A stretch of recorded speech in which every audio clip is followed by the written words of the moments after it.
네, 안녕하세요. 네, 이원준입니다. 아, 코로나 바이러스로 인해 가지고 여러분 결국은 전 세계가 지금 이렇게 힘든 상황 가운데 어려움을 극복하고 있는 상황 가운데 결국은 이렇게 영상으로 어, 여러분을 뵙게 됐습니다. 지금 일단 사회적 거리두기가 실천되고 있는 상황이고 또 비대면 수업들을 진행하기 위해서 부득이한 방법으로 이렇게 영상으로 강의를 대체하게 된 점은 양해해 주시기 바라며 어쨌든 지금 현재로 공공연하게 세계의 2차 세계대전 이후 2차 세계대전 이후로 가장 세계적인 위기 상황인 거는 맞는 것 같고 이러한 상황 속에서 여러분들 조금 더 지혜롭게 이런 어려운 상황들을 극복해 나갔으면 좋겠습니다. 그래서 이번 학기에 여러분들하고 같이 강의를 하게 될 과목은 진단세포학입니다. 그래서 좀 쉬운 과목은 아니에요. 그리고 어, 모든 조직학적 수업들이 다 마찬가지겠지만은 그러니까 슬라이드를 보고 무엇인가를 판단을 내려야 되기 때문에 모든 조직학적 수업이 대부분 다 비슷하겠지만 이 진단세포학 수업도 마찬가지로 직관적인 판단이 굉장히 중요하고 소위 말하는 그림을 보는 센스가 많이 필요합니다. 그래서 어, 지금 여러 가지 상황에서 또 특히 이렇게 대면을 하면서 수업을 해야 되는 여러 과목들이 있겠지만은 어떤 의미로 진단세포학은 사실은 영상이나 화면 이런 것들이 더 그러니까 내가 그림을 보고 어떤 판단을 내리느냐가 훨씬 더 중요한 요소가 많기 때문에 이런 그 비대면 수업을 통한 영상 강의도 사실은 여러분에게 꽤 도움이 된다고 생각이 돼요. 그래서 일단은 음, 최대한 이제 여러분 그 국시와 관련이 없는 기초적인 학문 그리고 진단세포학을 배우기 위해서 꼭 필요한 내용들에 대하여 여러분들에게 집중해서 먼저 그 영상 강의 수업을 진행을 하고 대면 강의가 가능해지는 그날 이제 여러분들하고 같이 좀 진단세포학에 대한 직접적인 얘기를 좀 해 나가려고 하고 있지만은 일단은 그래도 진단세포학은 영상 강의가 그렇게 무리가 없다는 것들 여러분들 좀 다양스럽게 생각을 하셨으면 좋을 것 같아요. 자, 그래서 진단세포학의 강의에 대해서 또 수업을 시작하도록 하겠습니다. 아마 첫 시간이라서 큰 내용은 없을 것 같고요. 일단 진단세포학이라는 것이 무엇인가에 대해서 여러분 제가 아무래도 이제 그 일단 비대면 수업으로 몇 번 진행이 되었지만 영상 강의도 또 처음 여러분하고 또 대면하는 걸 수도 있기 때문에 기본적인 개요와 정의 그 다음에 진단 세포학이고 이게 엄밀히 따지면 이제 사이톨로지 세포와 관련된 학문이기 때문에 가장 기본적으로 여러분들이 알아야 되는 세포의 구조와 기능에 대해서도 오늘 정리를 하면 될 것 같다고 생각이 듭니다. 자, 그래서 처음 1번 진단세포학의 개요가 되겠습니다. 자, 첫 번째 진단세포학의 정의예요. 진단세포학은 사이톨로지라고 하고요. 질병을 진단하기 위해 세포의 형태와 구조, 기능을 연구하여 질병을 진단하는 병리 진단의 한 분야다. 그리고 인체에서 자연적으로 탈락된 세포를 대상으로 한 자연 탈락 세포학과 인체에서 인위적으로 채취된 세포를 대상으로 한 강제 탈락 세포학으로 구분된다. 이렇게 돼 있어요. 자, 진단세포학이라는 건 뭐냐? 정확하게 말하면 세포학이라는 것과 진단이라는 게 붙었어요. 그래서 엄밀히 따지면은 세포학은 사이톨로지고요. 진단세포학이라고 하면 디아그노스틱, 다이아그노스틱 사이톨로지가 되겠죠. 그래서 일단 세포학은 뭐냐면 세포의 형태와 구조, 기능을 연구하는 학문이에요. 그래서 세포의 형태가 어떻고 구조가 어떻고 기능을 연구한다까지 하면은 엄밀히 따지면 세포학이죠. 그런데 여기에 진단세포학이라는 표현이 들어가면은 이 세포를 연구하는 목적이 뭐냐? 질병을 진단하기 위해서라는 겁니다. 그래서 세포의 모양이나 그러니까 형태나 구조라고 하면은 쉽게 말해서 우리 표현으로 얘기하자면 모양이 되겠죠. 그래서 세포의 모양을 연구한다. 왜? 질병을 진단하기 위해서. 그죠? 예. 그리고 그렇게 되다 보니까 병리 진단의 한 분야가 되는 겁니다. 그래서 대표적으로 병리 진단의 한 분야인 조직병리학이라든지 조직기술학 이런 것과 괴를 같이 하는 학문이 되는 겁니다. 자, 그리고 진단세포학의 경우에는 세포의 모양을 연구하는 학문이다 보니까 세포를 어디서 얻느냐라는 게 되게 중요한 개념이 됩니다. 그래서 사람의 몸에서 보면은 굳이 인간이 인위적으로 떨어뜨리지 않아도 몸에서 떨어져 나오는 세포가 있고, 인위적으로 떨어뜨려야 되는 세포가 있어요. 다른 예를 들어서 이런 겁니다. 어떻게 설명할까요? 여러분들 보통 들어본 적이 있지만은 DNA 같은 것들을 추출할 때 담배를 물었을 때 담배꽁초에서 DNA가 나온다거나 떨어뜨린 머리카락 끝에서 혹은 흘린 혈액이나 정액에서 DNA가 나온다는 건 다 아실 거예요. 그걸 왜 그러냐라고 하면은 그런 인체의 성분 안에는 자연스럽게 사람들의 세포가 녹아 있어요. 그럼 그것들은 일부러 떨어뜨렸냐? 그렇진 않죠. 언제나 우리 몸에서는 죽은 세포들도 떨어져 나가지만은 일정량의 살아있는 세포들도 떨어져 나가게 됩니다. 자, 그렇게 자연스럽게 떨어져 나간 세포를 이용하는 방식이 자연 탈락 세포학입니다. 그러니까 가령 예를 들어서 아까 얘기했다시피 번제로 얘기하자면 범인의 타액에서 세포를 채취하였다거나 범인이 피다가만 담배꽁초라든지 마시다가만 컵에서 세포를 채취하였다. 이건 탈락 세포학이 되는 거죠. 반대로 인위적으로 세포를 채취한다라는 것은 원래 존재하는 세포를 어떤 형태든 간에 탈락시킨다는 거예요. 뭐 심하게 얘기하자면 조직을 잘라내거나 전치하는 방법도 있겠지만은 DNA 검사하거나 요즘에 그죠? 코로나 바이러스 검사할 때처럼 면봉을 집어넣고 억지로 입 안에 있는 상피세포들을 긁어낸다든지 하는 것도 사실은 강제 탈락세포학이죠. 물론 면봉을 통해 가지고 코나 점막의 점액을 채취해서 그 안에 세포를 보는 것은 자연 탈락세포학입니다. 근데 강제로 비비거나 솔질을 하거나 이렇게 해서 떨어뜨리게 되면 강제 탈락세포학이다라고 볼 수 있는 것이죠.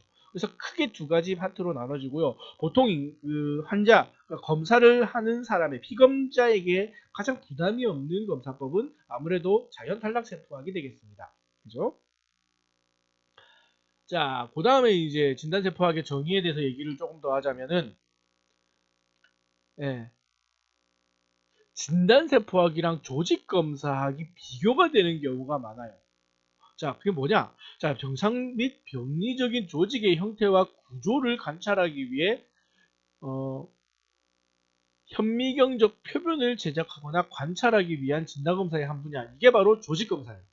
자, 그러면은 진단세포는 뭐냐? 조직의 형태가 아니라 세포의 형태와 구조를 관찰하는 것이 진단세포학이다. 자, 쉽게 말해서 조직검사학이랑 진단세포학이랑 거의 하는 일은 똑같아요. 슬라이드를 만들고 있으니까 현미경적 표본이라고 되어 있죠. 자, 현미경적 표본이라고 해서 슬라이드를 제작해서 그것들을 염색하고 슬라이드를 관찰해서 형태와 구조, 쉽게 말해서 모양을 관찰해서 이런 모양이라면 이런 병이 있을 수도 있겠다라고 판단을 내리는 것은 진단세포학이랑 조직검사학이 같은 학문입니다. 그런데 조직검사는 무엇을 보느냐라고 하면 조직의 형태와 구조, 쉽게 말해서 조직의 모양을 보는 겁니다. 자, 여러분, 그리고 진단세포학은 세포의 형태와 구조를 보는 거죠.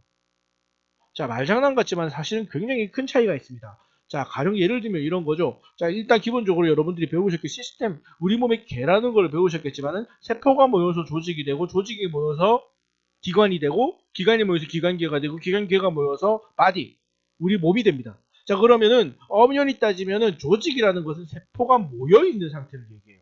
그러니까 세포와 조직은 다릅니다.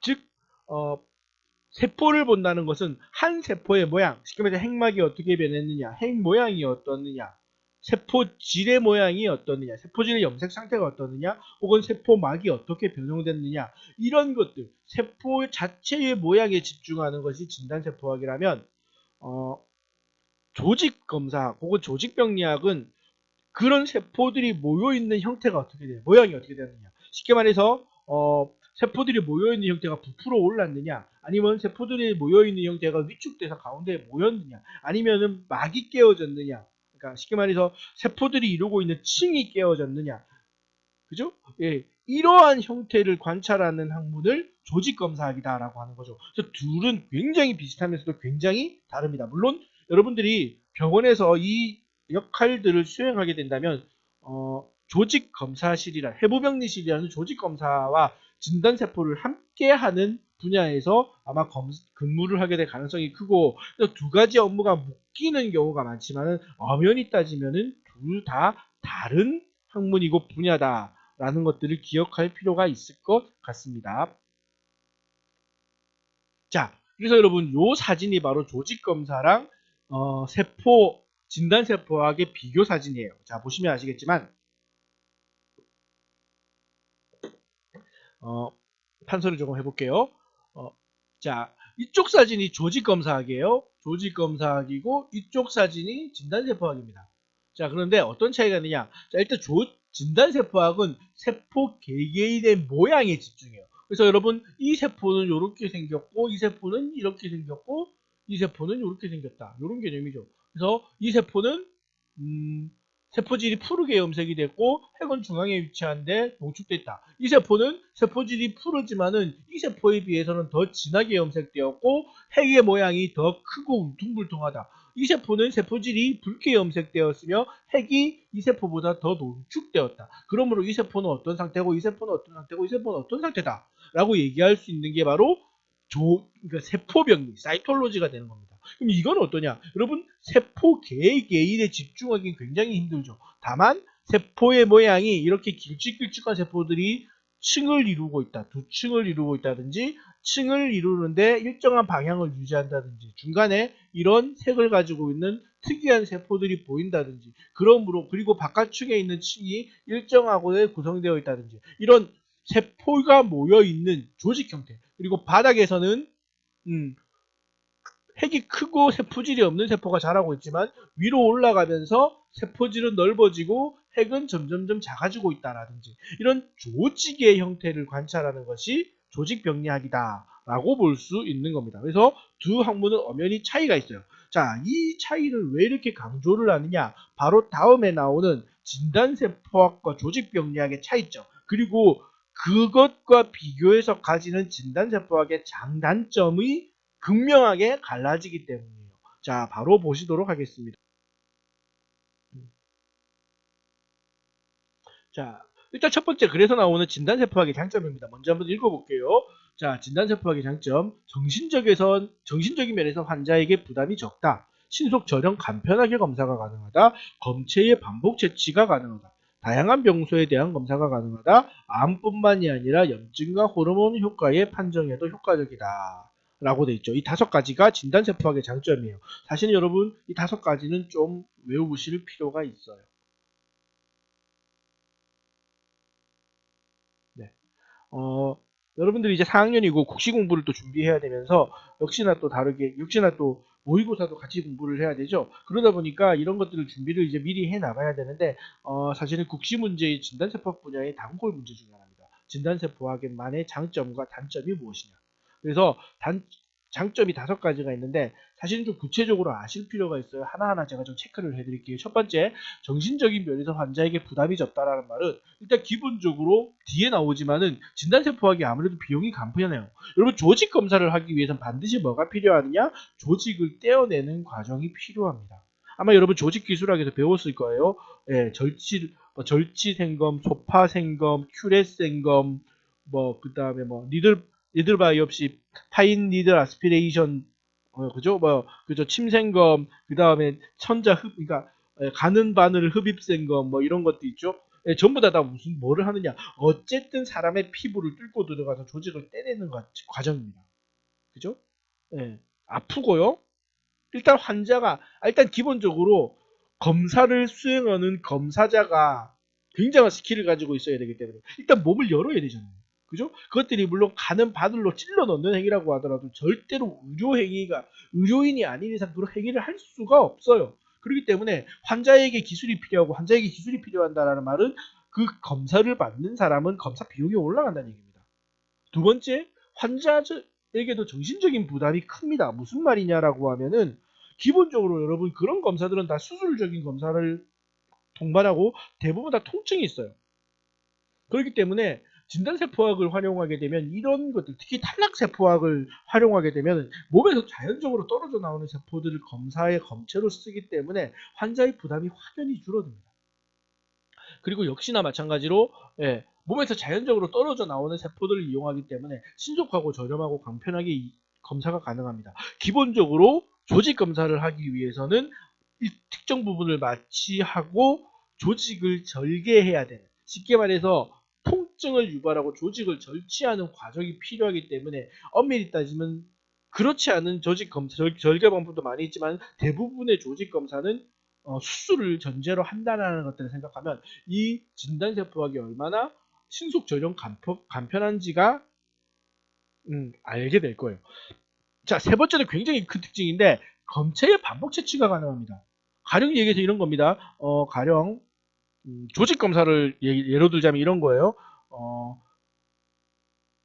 요즘에 이제 대장 내시경을 많이 하는데 대장에 용종이 발견됐어요. 그죠? 요즘에 우리 카피추께서 자주 노래 부르시죠. 위아래, 위위아래, 위아래, 콩팥뒤에 용종 제거, 그죠? 양선 판정. 그죠? 뭐 이런 것처럼 어쨌든 요즘에 대장에서 용종 같은 것들 많이 발견되는데, 자, 대장 내시경을 하다가 용종을 발견했습니다. 그래서 그것들을 잘라냈어요. 자, 내시경을 통할 거지만은 그 용종을 잘라냈으면은 분명히 조직입니다. 그죠? 절치를 했어요. 조직 검사입니다. 그래서 여러분 대장 내시경을 하게 되면 바로 보통 그날 오후나 아니면 다음날까지 병원에 입원해서 출혈이 있는지 관찰하는 경우가 많죠. 여러분 아직 젊은 나이라서 대장 내시경을 받을 일이 잘 없긴 하겠지만 여러분 한 10년 지나고 다니면은 그런 것들 받게 될 거예요. 어쨌든 그렇게 됩니다. 자, 대장 내시경에서 조직을 떼냈어요. 이게 암인지 아닌지는 모릅니다. 아무리 봐도 생긴 게 깔끔해서 암이 아닌 것 같지만은 어쨌든 암일 수도 있으니까 병리검사실에 보내야 돼요. 그래서 고정액에 담궈서 병리검사실에 보냈습니다. 보냈어요. 자, 그 다음에 한 2, 3일 정도 지나고 나서, 그죠? 고정부터 시작해서 절편 만들고 검사까지 슬라이더 나오기 위해서는 적어도 이틀은 걸리죠. 2, 3일 정도 지나고 나서 조직검사실에 얘기합니다. 자, 그 사람, 제가 슬라이드를 봐야 될 것 같은데, 절편 제작이 완료됐나요? 라고 했더니 병리실에 얘기합니다. 저희는 그런 샘플을 못 받았는데요. 자, 어떻게 됩니까? 조직을 한번 떼냈어요. 떼낸 조직을 병리실로 보냈는데 중간에 유실됐습니다. 그럼 여러분 그 조직을 다시 얻을 수 있는 방법이 있을까요? 환자 몸에서 떼냈잖아요. 찾을 수가 없죠. 자, 여러분 지금 대장 용종에 대해서 얘기했지만 이런 경우도 있습니다. 좀 심한 경우지만은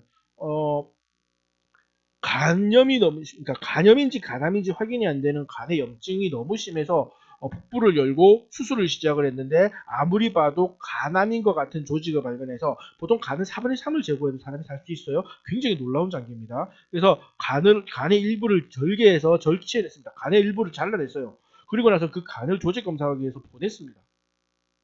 근데 검사실에서 잊어버렸어요. 어떻게 할 겁니까? 간을 또 잘라낼까요?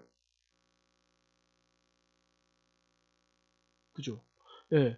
그런데 그런 거에 비해서 진단세포학은 암을 잘라내서 수술 치료 검사를 하는 것들이 아니라 그 암이 있으면 혹은 암 주변에 있는 조직으로부터 떨어져 나온 세포들을 모아서 검사하는 거기 때문에 한 번 슬라이드가 사라졌다고 하더라도 암이 없어지는 건 아니에요. 그리고 끊임없이 그 세포들은 생산됩니다. 그래서 환자에게 슬라이드를 재제작할 수 있는 상황이 되는 겁니다. 가령 예를 들어서 진단세포학에서 가장 많이 이용되는 분야가 자궁경부암인데 자궁경부암에 암이 있는 것 같습니다. 그래가지고 슬라이드를 만들었어요. 만들어서 염색을 해서 봤더니 아무래도 암이 있는 것 같아요. 그래서 다음에 다시 보려고 슬라이드를 놔뒀다가 슬라이드를 잊어버렸습니다. 큰일 났죠. 자기가 실수로 슬라이드를 잊어버렸으니까. 어떻게 해야 됩니까? 환자 불러다 가지고 다시 검사해야 되죠. 근데 그 사람이 몸에 암이 있다면 다시 검사하더라도 암세포가 또 나올 겁니다. 왜? 암세포를 잘라낸 게 아니라 암 주변에 있는 세포들을, 암 주변에서 떨어져 나온 세포들을 모아서 검사하는 거니까요. 그죠? 이게 진단세포학의 제일 큰 장점 중에 하나입니다. 마찬가지로 여러분 다양한 병소에 대한 검사가 가능한 거예요. 가령 예를 들어서 이것도 그림을 한번 그려볼게요. 자, 간이 이렇게 있습니다. 간이라고 믿었고 보세요. 간이 이렇게 있습니다. 간암이 여기 발생했어요.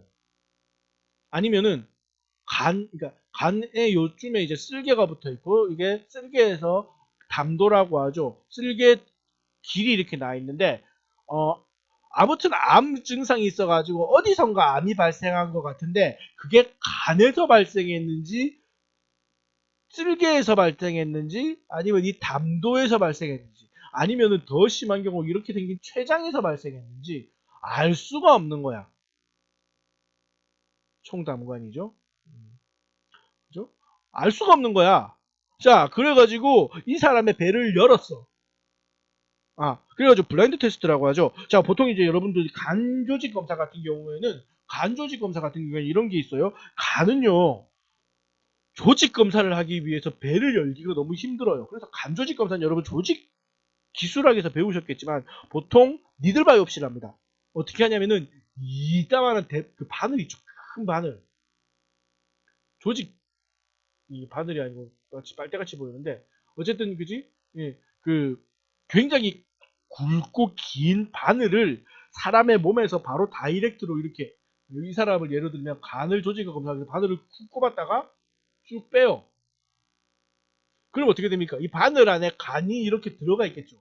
요것들을 쭉 밀어내가지고 슬라이드를 만들죠. 이걸 니들바이옵시, 침생검이라고 부르잖아요. 그죠? 예, 간 자체를, 배를 열어서 수술을 하고 간 자체를 도려낼 수가 없으니까 일단 간 조직 검사를 할 때 이렇게 바늘을 사용하는 니들바이옵시를 사용한다고. 자, 근데 여러분, 과연 예를 들어가서, 그러니까 암이 여기 발생했다 칩시다. 여기 발생했다 칩시다. 이게 암이에요.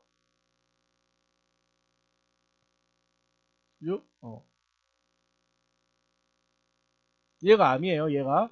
자, 암이 여기 발생했는데, 내가 바늘을 가지고 쿡 찔렀더니 여기를 찔렀어. 자, 암이 나옵니까, 안 나옵니까? 안 나와요. 자, 그리고 의사가 간암인 줄 알고 간을 여러 군데 찔렀더니 알고 보니까 암이 담도에서 발생한 담도암이었어. 그럼 이게 검사가 돼, 안 돼? 절대 안 됩니다. 왜? 그 조직을, 절대라고 하기는 좀 심하지만은 그 조직을 찔러서 찾아내기가 굉장히 어려워요. 특정 부위를 보고 찔는 게 아니기 때문이죠.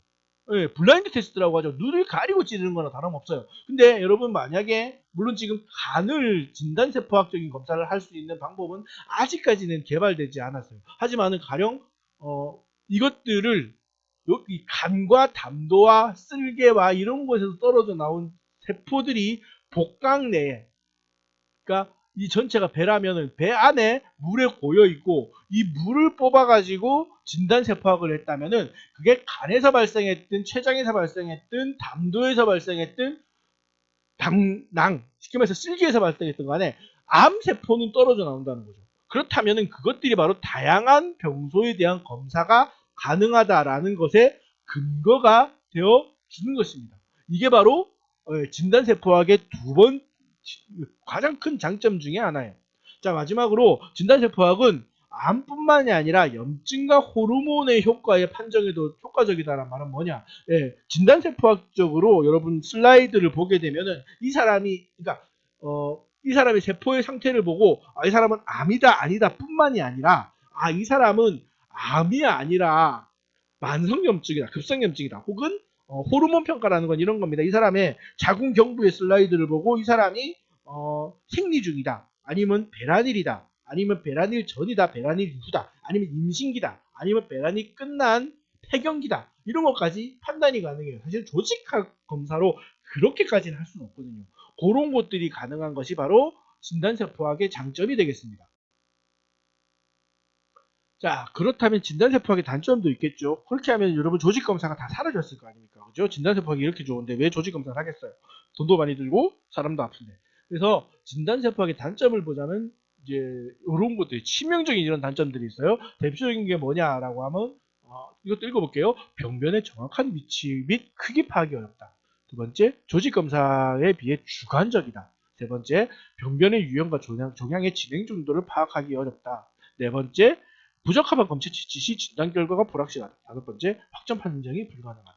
이런 것들이 있습니다. 자, 하나씩 구체적으로 살펴볼게요. 첫 번째, 병변의 정확한 위치와 크기 파악이 어렵다. 아까 얘기했다시피 반대로 진단세포학의 단점이 되는 겁니다. 조직병리학은 그래도 사람의 피부를 열고 병변을 보고 잘라내요.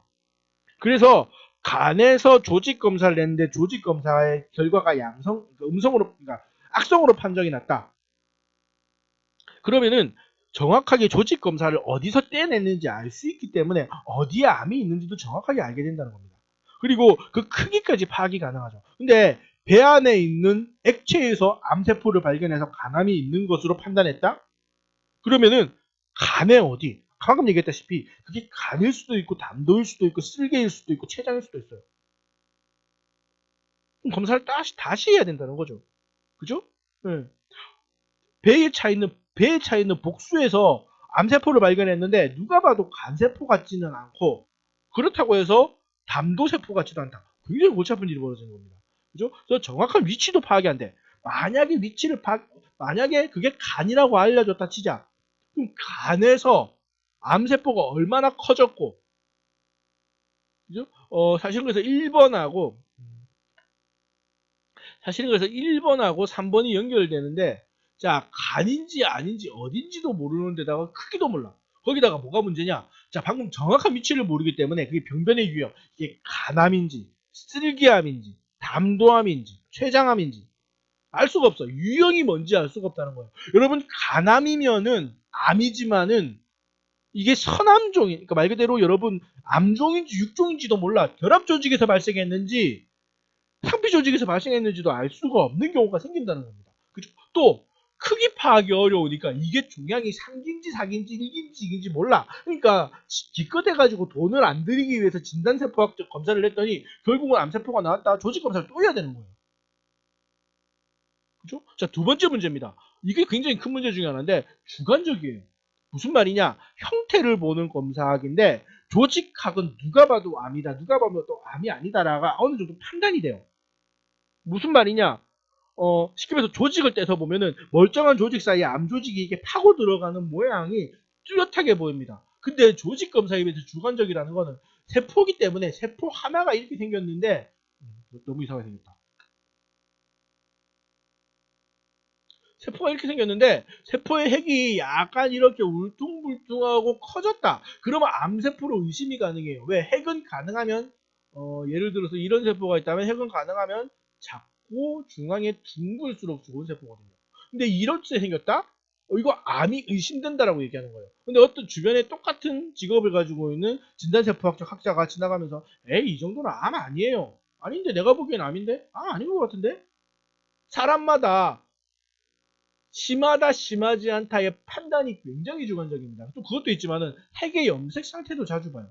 핵이 심하게 염색이 되면은 그 안에는 DNA나 RNA 성분이 핵이 진하게 농축된다는 건 여러분 경량 시간에 저랑 같이 배웠을 건데 핵이 진하게 농축된다는 건 그 안에 DNA와 RNA 성분이 많다는 거예요. DNA, RNA 성분이 많다는 것은 얘가 급격하게 증식하고 있다는 얘기고요. 급격한 증식은 암이 의심됩니다. 근데 여러분 이게 진한지 연한지 어떻게 할 거야? 요즘 코로나가 그것 때문에 난리죠. 코로나의 증상 중에 하나가 발열감, 그 다음에 피로감, 그 다음에 목의 통증이야. 근데 나는 지금 치료한지 안 한지 몰라. 그래서 코로나인지 안 한지 몰라. 그러니까 여러분 불현성 환자, 감염자가 등장하는 거예요. 누가 봐도 아픈데 난 안 아프대. 그죠? 우리 저기 뭐야 비읍 시읍 천지라고 불리는 애들 있잖아요. 예, 그죠? 음, 신천지 그죠? 무슨 신천 하여튼 걔들 있어요. 죄송합니다. 혹시나 아직까지도 이만희님이 유튜브에 올려야 되지? 욕 먹겠다. 네, 여러분 잊어주세요. 어쨌든 이 동영상 프로그램이 녹화하기는 좋은데 여러분 녹화를 덮는 기능이 없어가지고 20분을 그대로 날려야 돼서 그냥 진행할게요. 아무튼 걔들처럼 아픈데 안 아픈다고 한다든지 안 아픈데 아프다고 해버리면은 답이 없는 것처럼. 왜? 사람의 아픈 감정이 주관적이잖아. 이것도 마찬가지야. 이 색깔이 진하다가 연하다는 주관적인 거예요. 굉장히 판단하기 어렵습니다. 자, 또 세 번째 있습니다. 여러분, 복각 내에 복수를 뽑아야 되는데 바늘을 잘못 찔렀어. 그래서 다른 액을 뽑았어. 그래서 암이 안 나왔어. 그러면은 암이 아닌 거야? 아니죠. 그러니까 검체를 채취할 때 워낙에 넓은 부위에서 검체를 채취하기 때문에 검체를 잘못 채취해버리면 진단 결과 자체가 완전히 틀려집니다. 조직은요, 그렇게 니들 바이옵시처럼 아예 모르고 뚝뚝 띄어내는 게 내리지 않는 이상 대부분 내시경을 하거나 수술을 해가지고 열고 이상하게 생긴 조직을 떼내요. 그러니까 이런 일이 잘 없어. 근데 진단세포학은 말 그대로 흘러나온 세포들을 뭉텅이로 가져가기 때문에 잘못된 부적절한 검체 채취 확률이 굉장히 높아집니다. 그리고 결론적으로 제일 중요한 특징이에요. 이게 진단세포학을 진단세포학이 결코 조직병리학, 조직검사를 넘어설 수 없는 제일 중요한 이유인데 진단세포학은 확정 판정이 불가능합니다. 무슨 말이냐? 진단세포에서 양성 판단이 보입니다. 아무리 봐도 진단세포학적 검사를 했더니 암세포인 것처럼 보여요. 그렇다고 그 사람은 암이 아니에요. 뭐라고 얘기해야 됩니까? 암인 것 같이 보이니 조직검사 합시다 라고 해야 되는 거예요. 자, 쉽게 말해서 조직검사가 아니면은 그 검사는 확진이 아닙니다. 진단세포로 아무리 검사해도 확진이라고 할 수 없어요. 즉 진단세포학은 조직검사의 스크리닝 검사 수준으로 얘기할 수밖에 없는 게 현실이다. 이게 진단세포학의 제일 큰 단점이다 라고 생각하시면 될 것 같아요. 자, 마지막으로 진단세포의 역사에 대해서 얘기를 좀 해볼게요. 자, 진단세포학의 역사입니다. 예. 기본적으로 진단세포학의 역사라고 해서 별게 없어요. 그러니까 여러분들이 임상병리학과 나와서 배웠던 제일 중요한 사람들은 다 지나갑니다. 예. 그래서 루벤 후크가 현미경을 개발했다. 그 다음에 로버트 후크가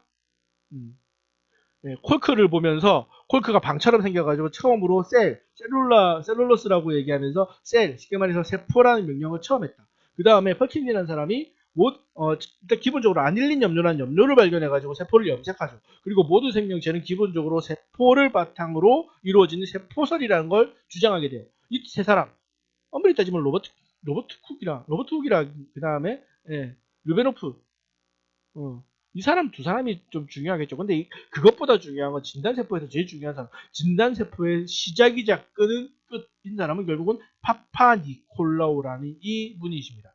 예, 탈락세포학, 진단세포학의 아버지라는 분이죠. 이 사람이 모든 걸 만들었다고 생각하시면 돼요. 쉽게 말해서 현대에, 그러니까 진단세포학이 이꼴 사실은 자궁경부암 검사인데요. 자궁경부암을 검사하기 위해서 자궁 주변에 있는 자궁 입구 주변에 있는 세포를 묻혀서 슬라이드에 바르고 염색을 시킨 다음에 암이면 이런 색깔이 나오고 암이면 이런 색깔이 나오지 않는다까지 정립한 위대한 진단세포학의 아버지가 진단세포학의 아버지 진버지가 되시겠죠. 진버지가 바로 파파니콜라우입니다. 그래서 파파니콜라우 검사가 이 모든 진단세포학의 아버지가 된다. 기억해 주시고요. 그래서 이 공로를 기려서 파파니콜라우의 만든 방식으로 검사하는 법을 파파니콜라우 검사법이라고 하고요. 이 사람이 만든 염색법을 파파니콜라우 염색, 그래서 팝 염색, 팝 스테인 이렇게 부르기도 합니다. 여러분 그리고 그래서 여러분 이 파파니콜라우 검사법이 바로 진단세포학의 가장 중요한 검사법이다. 그리고 진단세포학의 아버지다라고 생각하시면 될 것 같아요. 자, 그래서 여러분 일단 진단세포학 영상 강의 1주차 1교시 강의는 원래 25분 제작 강의인데 10분 정도 강의를 더 했네요. 자, 여기까지 하고 일단 마치겠습니다. 자, 바로 2교시 저는 이제 이어질 테니까 여러분들 나눠진 영상 강의 다 들으시고 꼭 체크해 두시기 바랄게요. 감사합니다. 잠깐 쉬었다가 다음 영상 강의에서 만나요.